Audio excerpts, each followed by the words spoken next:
You're listening to the Seabrook Business Waves. This is a monthly podcast focusing on economic development initiatives around the city of Seabrook, Texas. Seabrook is located southeast of the city of Houston on the Galveston Bay, has a daytime market reach of over 50,000 people. Our waterfront community has a wide range of sites available for commercial development and is eager to welcome your new business to our home. I'm your host, Paul Chavez, Economic Development Director for the City of Seabrook. And I'm Patricia Patel, Economic Development Coordinator for the City of Seabrook. Pat and Mick, our esteemed producer, I've got a question for you. How long does it take to land an economic development project in Seabrook? Just take a guess, guys. Is it like a few months? Few months, okay. Don't be shy, Mick. 3 to 5 business days. 3, okay. You're both wrong. I've often said that economic development is the thing that most people believe just happens, but in truth, projects can take anywhere from 2 to 10 plus years before the first shovel of dirt is turned. And that process is no different in Seabrook. Sometimes it takes longer for our projects to gain liftoff in Seabrook because of the unique challenges we face with our location, our economics, and the available real estate. But you know what? That's what makes our job so challenging and interesting and fun. Right. So for this episode, we're going to dive into a few of the success stories of economic development in Seabrook. Who should we highlight first? Yeah, let's start with our sweetest local business success story, Seabrook Waffle Company. So back in 2011, that's a long time ago. That's when I first started with the city of Seabrook. Wow. The original owners of the Seabrook Waffle Company approached the city with their idea of opening a small shop that served Belgian-style dessert waffles. Yum. Have you been there? Yes, lots of times. Without you. Without me? Wait a minute. But okay, we'll fix this later. But yes, Belgian-style dessert waffles. They had a unique idea. They needed a small place that was ready to go. They wanted something that they could just plug and play into because of the unique process of their product. Right, and so their challenge here was finding a site for them where they could nearly plug and play, since any improvements to a site over 50% of its assessed value would trigger compliance with FEMA on site elevations. That's right. Anything over 50%, you got to make serious modifications. So we looked at several sites on 146 and on NASA Parkway and in Old Seabrook. But at the time, they didn't want to be on 146 because we all knew that the highway expansion was about to happen. So they were kind of keeping their eyes open, and we did too. We kept in contact with a lot of the site owners, the building owners, and the developers that were in the area, until one day, one of the owners of a small shop that was located in Seabrook called and said, "Hey, I heard you're looking for a small restaurant-type facility. I have a business that's moving out, and I think your prospect would be great at my site." So we went over there. We took a look at the place with the Seabrook Waffle Company team, and here we are. Wow, 11 years later. Yeah. Seabrook Waffle Company. They've continued to thrive in Seabrook. And for our listeners, Seabrook Waffle Company is located at 1402 5th Street. 1405th Street. So that is Old Seabrook, and it is kind of on the highway. Yeah. And you still haven't taken me there. Way to go. I think they're not open right now. Oh, I think they are open. Mick, what are their hours? Monday through Wednesday, 8 a.m. to 2 p.m. 8 a.m. to 2 p.m. And it's about 11 o'clock when we're recording this. So, Pat? Well, by the time we're done recording it. Thursday through Saturday, they're open 8 a.m. to 7 p.m. Oh, wow. Well, anyway, we'll deal with this later. But speaking of FEMA, because we talked about them earlier, we have an amazing story about everyone's favorite Thai seafood restaurant, Merlion. Rawr. Rawr. Yeah. Go ahead. So in case our listeners are not familiar with the long history of Merlion in Seabrook, Merlion started out on Main Street in a small restaurant site that was started by Chef Andrew's father. Hurricane Ike, back in 2008, absolutely decimated their original location. So the original Merlion team approached us asking about a new site somewhere in Old Seabrook. We were lucky to know of a site not too far from their original location, which is now the backyard. Backyard is 1301 4th Street in Old Seabrook. So that was Merlion's old location. And that was also a plug-and-play location for restaurants. It was bigger than their original location, and the team could easily move in and pick up where they left off at the old site.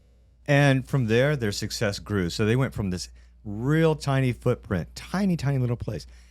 And I remember eating at that location where Chef Andrew first started off. It was small. I mean, the tables were much smaller than the table we're sitting at now, but still amazing quality and great customer service. So when they moved over to where the backyard is currently located, they could easily just plug in and grow their customer base. And they did. They actually became too much of a success story at that location because I got word, or there was word on the street, that they were looking to expand even further. And so they were looking for another site, a bigger site, because their customer base had grown so much. But at the time, and they kind of wanted to stay in Old Seabrook. So they were like, there's nothing available in Old Seabrook for us to just kind of move into. So, and they wanted to just hop from one place to the new place and get going right away. But there was nothing available in the city. So they were looking at leaving Seabrook. So I walked over there and I spoke with the team, and it's like, hey, we really want you to stay. What can we do to entice you guys, to incentivize your team to consider staying in Seabrook? Over the course of several months, we went back and forth on the incentive plan, and incentive application, site selection, and they found a great spot right on Main Street, just like maybe a block and a half from where they first started. Right. And from those discussions, we were able to get them in their current location. We also work with them on their expanded parking lot that's in the back, as well as the sidewalk area in the front, where the planters are and stuff like that. Yeah. And this project, that became the model for the Old Seabrook study. That's right. Yeah, exactly. The ripple effect from the Merlion site locating on Main Street, that became the impetus for the model that we were going to use in the Old Seabrook Livable Centers study that we had talked about in a couple episodes ago, actually. And that helped with the idea of economic redevelopment in a site that's already been established and is looking to revitalize itself. Wow. And for our listeners, our new Merlion is located at 1205 Main Street, right across from the water. Right, yeah. And you're going to take me there for something. Right after you take me to the Seabrook Waffle Company? Wow, that's wonderful. All thanks to you, Paul. For starting those initial conversations with Merlion and figuring out how to incentivize them to stay here in Seabrook and how that tied into the vision for the Main Street corridor. You're awesome. No, you're awesome, Pat. Okay, I know. Anyway, let's move on to a bigger project. Okay. How about we look at our work with the Seabrook Town Center? Oh, yeah. Wow. Yeah. That site has a long history for development, which I'm not going to bore our listeners on, but that goes all the way back to 2008. Wow. So that's about the time you were born. Right. Yep. So this site is located in the center of Seabrook, north of the traffic circle on the west side of 146. And a long time ago, the developer for that site was going to land an Albertsons. Have you ever been to an Albertsons? I have, long time ago. I don't remember Albertsons. Do you, Mick? Yeah, I in one of the many places I've lived, yeah, we had an Albertsons. You lived in an Albertsons? Yeah, absolutely. Inside one of the frozen chests. The coolers? Yeah. Oh, yeah. That's cool. Yeah, very cool. Very conducive for cuddling up with a bunch of blankets. And the vegetables. Yep. So they were slated to land at the town center, but then NASA announced the base closures and the shutting down of the shuttle program. So from that, Albertsons and their team got spooked on the idea of NASA because they thought JSC was going to close. Remember that? Which they didn't. They're still extremely active in the aerospace sector, obviously. But Albertsons thought that was going to be doomsday for Clear Lake, so they pulled out, and the site remained vacant for many years. But myself and their team, we went to numerous trade shows together. We had lots of conversations with prospects, with other developers, with retail site selectors, month after month after month. And months turned into years. And a big part of that slowdown for that site was not only its size, but also the location at 146, because we kept talking about 146 and its expansion, and that kind of put the brakes on what new development was going to be going on there until these developer groups saw the construction was actually going to happen. So they were waiting for that moment because many of these guys are jaded. They have heard many communities and many projects say, this is going to happen, and it never does. But so they were waiting, and sure enough, 146 got started. Mm-hmm. We found a team that was very keen on the idea. They could see the vision. They saw the progress that was happening with the construction, and they bought into it, and they developed a site plan for the town center. But Pat, that was years of just constant talks, negotiations, trade show after trade show, prospect after prospect, and here we are. Wow. You know, they've started working. We've got an incentive plan in place. So they are ready to start rolling when it comes to the construction site. And, you know, Highway 146 is nearing its completion. So it's all working out. And now they are called the Edge. Seabrook Town Center. Yeah, it's the Edge. Now it's called the Edge. Yeah. And we talked about them in a previous episode as well. So very, very, very interesting how long this can take sometimes. That's right, Paul. Well, speaking of large developments, let's talk about our newest and greatest accomplishment, Margaritaville. Okay. You know it. You love it. I do. And you're ready for it. But tell us, how did it get here? Oh, wow. Okay. Well, it's another long story. This goes back to 2017. And I had attended a Bay Area Houston Economic Partnership broker reception in the Galleria. So they're called BayHep, right? Mm-hmm. So BayHep was hosting a broker reception in the Galleria. And I met some of the guys who were involved with what is now the Margaritaville project.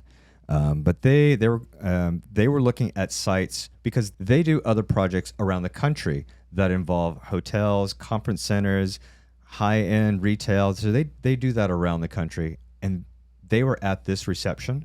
And I spoke with them about what's going on in Seabrook with the highways expansion, with the available opportunities, and most importantly, they were like, well, is there anything on the waterfront? And we do have a waterfront site that was available.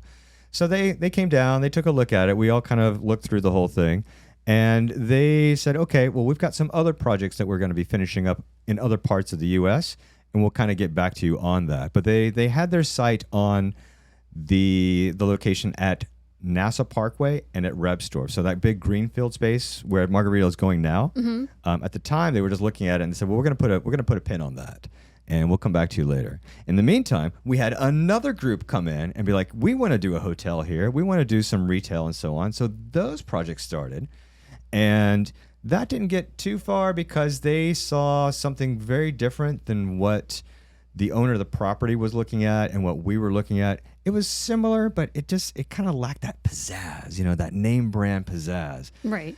They also were just like, we don't think this is going to quite work.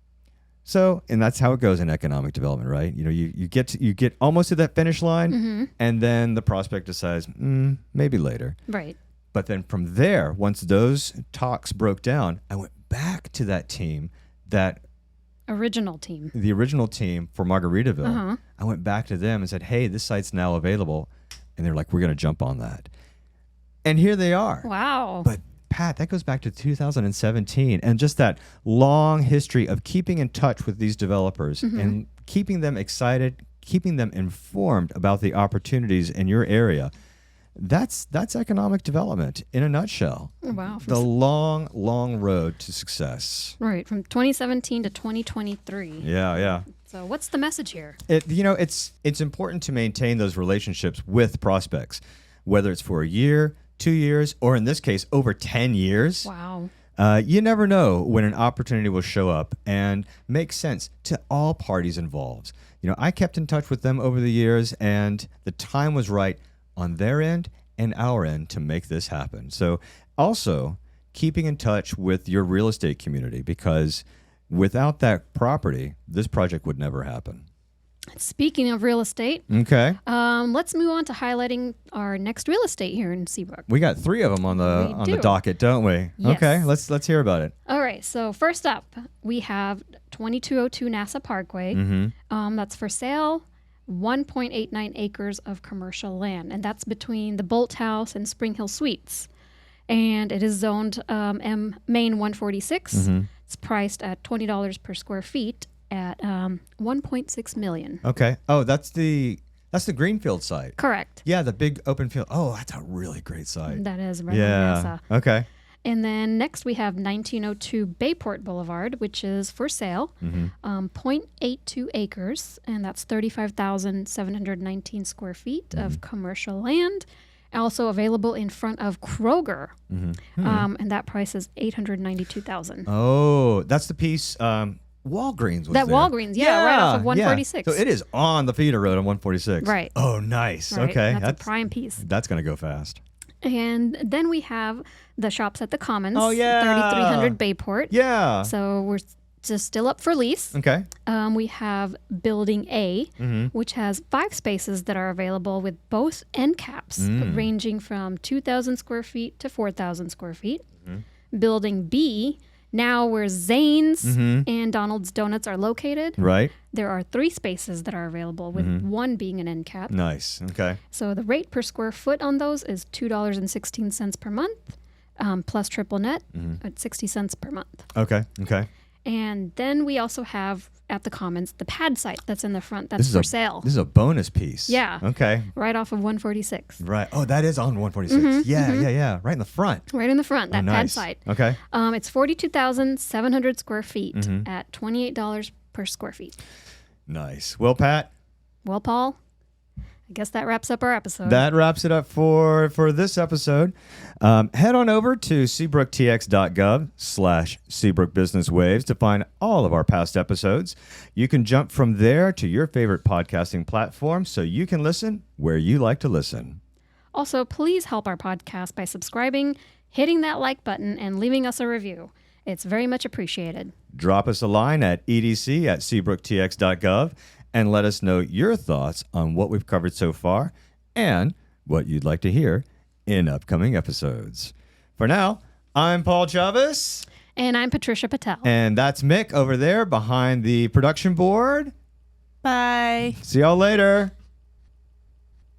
Oh, Pat, Oh, what? we're going to be in Austin next month. We are. We're going to be doing our podcast somewhat live. Yes. While we're at the Retail Live Trade Show. Correct. Oh, That'll it's be gonna fun. be it's gonna be interesting. We're gonna be meeting with so many different prospects on the retail side, developers, and we'll be recording our experiences at Retail Live Live. and live at Retail Live. So Correct. stay tuned for our next episode where we get into a whole bunch of trouble in Austin, Texas. Can't wait.